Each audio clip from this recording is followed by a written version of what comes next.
When I wake up, I feel cozy, yeah. Can you hold up? Don't need no coffee yet. Hello and welcome back to this channel.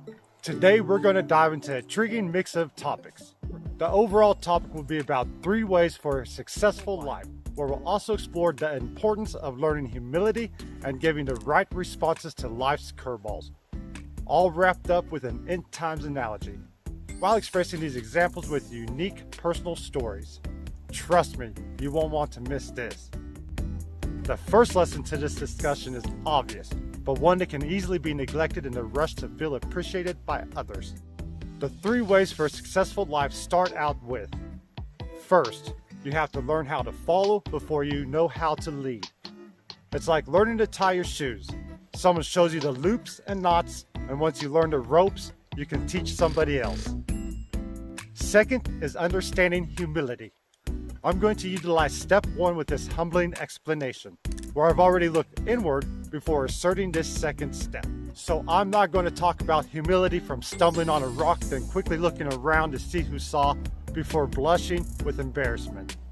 I mean really pondering thoughts, like when government officials mess up big time. They need a lesson in humility, a teaching that goes beyond just saying sorry or acting as if the mistake never happened, and or them presuming that people are unreasonable because justice is demanded, and that justice would interfere with their criminal mischief they are arguing to make legal. For a better understanding, I'll give you an overview of the crisis that is unfolding for many families throughout America's land, where a man can be stripped of children and home without justification, and solely based on a presumptuous and biased perspective that females are the only people being abused.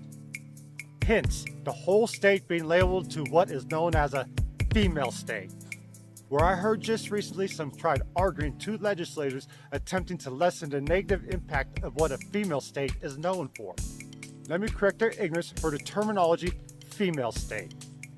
The term goes back to the 1980s and identifies with judicial officials who act biased towards males in domestic violence cases, where without any evidence to support accusations, the male defendant is presumed as the instigator and cause for intervention, and automatically hindering the man by treating them guilty, and kidnapping his children before anything substantiated can be proved by way of evidence and lawful practice.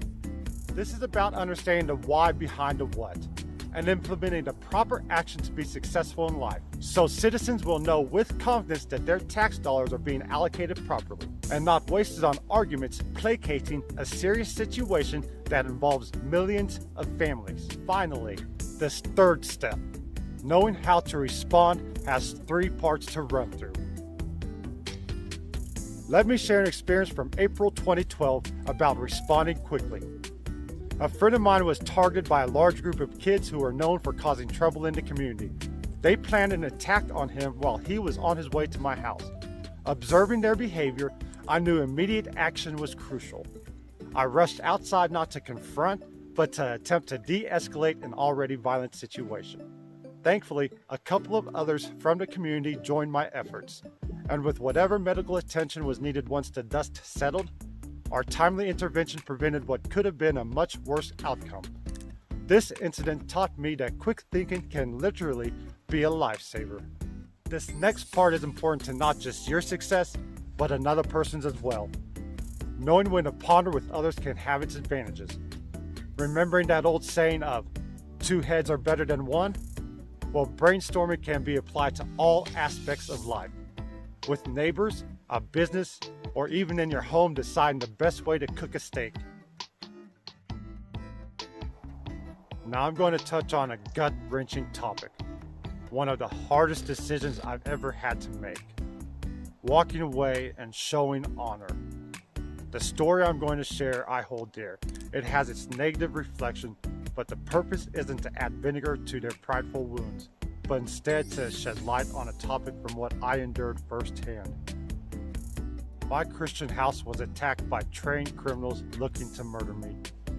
Because of my religious beliefs and refusal to be marked like a Jewish person being tattooed during the Holocaust.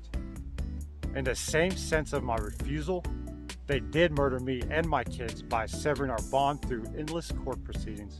This did not only happen to my household alone, but I've witnessed other families being harmed almost as if we're being red listed and targeted because we disagree with selfish and greedy practices.